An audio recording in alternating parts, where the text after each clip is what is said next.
मुख्यमंत्री निवास पर किया गया रात्रि भोज का आयोजन।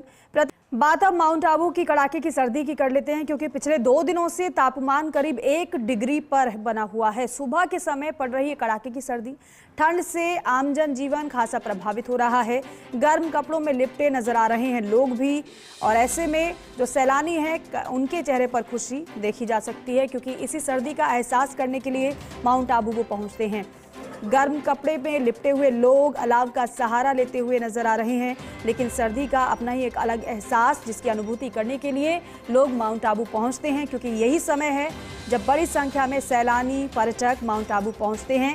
लेकिन तापमान की बात करें तो 1 डिग्री पर लगातार बीते 2 दिनों से तापमान बना हुआ है। माउंट आबू से कमलेश प्रजापत हमारे सहयोगी हमारे साथ फोन लाइन पर मौजूद हैं।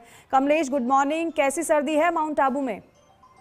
Good morning Deepika. Mount Abu की सर्दी की बात करें तो माउंट आबू की सर्दी अपने आप में एक विशेष पहचान रखती है, क्योंकि इस सर्दी को देखने के लिए जो टूरिस्ट है खास तौर पर सर्दी के सीजन में माउंट आबू आते हैं, क्योंकि माउंट आबू का जो टेम्परेचर है वो सुबह के समय जहां माइनस में होता है तो दिन में गुलाबी सर्दी का एहसास माउंट आबू की वादियों में होता है।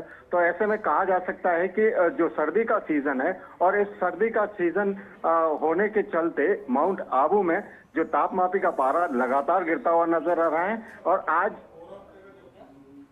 तापमान की बात करें तो लगभग -1 के आसपास अभी जो तापमान की सूचनाएं मिल रही है, जो रिकॉर्ड जो आ रहा है -1 का टेम्परेचर यहाँ पर आज रिकॉर्ड हुआ है। तो कह सकते हैं कि माउंट आबू के अंदर दीपिका कड़ाके की सर्दी का असर यहाँ पर देखने को मिल रहा है। और इस सर्दी से बचने के लिए खास तौर पर जो दुकानदार हैं या कहें जो लोग हैं यहाँ के स्थानीय निवासी हैं, उन्होंने सर्दी से बचने के लिए यहाँ पर दुकानों के बाहर अलाव जला रखे, ताकि आने वाला पर्यटक भी इस कड़ाके की सर्दी के बीच में कहीं ना कहीं जो गर्मी का एहसास है वो भी ले सके, क्योंकि यहाँ की खूबसूरती ही अपने आप में अलग है। तो सर्दी का एहसास करने के लिए जो सैलानी यहाँ पर आते हैं उनको एक अलग अनुभव मिले, उसके प्रयास भी यहाँ पर होते हैं दीपिका। बिल्कुल कमलेश, अपना भी बचाव भी और साथ ही साथ जो पर्यटक पहुंचेंगे उनका भी ख्याल स्थानीय रख रहे हैं।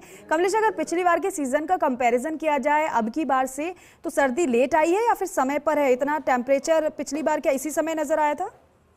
देखिए दीपिका, कह सकते हैं कि ऋतु परिवर्तन कहीं ना कहीं ग्लोबल वार्मिंग के चलते जो क्रम है वो कहीं ना कहीं बदला हुआ नजर आ रहा है। जहां सर्दी की बात की जाए तो पिछले साल दिसंबर में सर्दी की शुरुआत हुई थी, लेकिन इस बार की बात करें तो नवंबर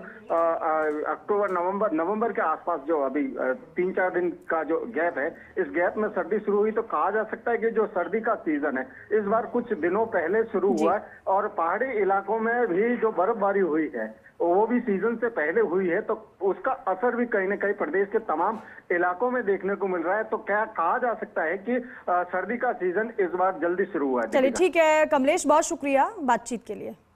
बात अब माउंट आबू की कड़ाके की सर्दी की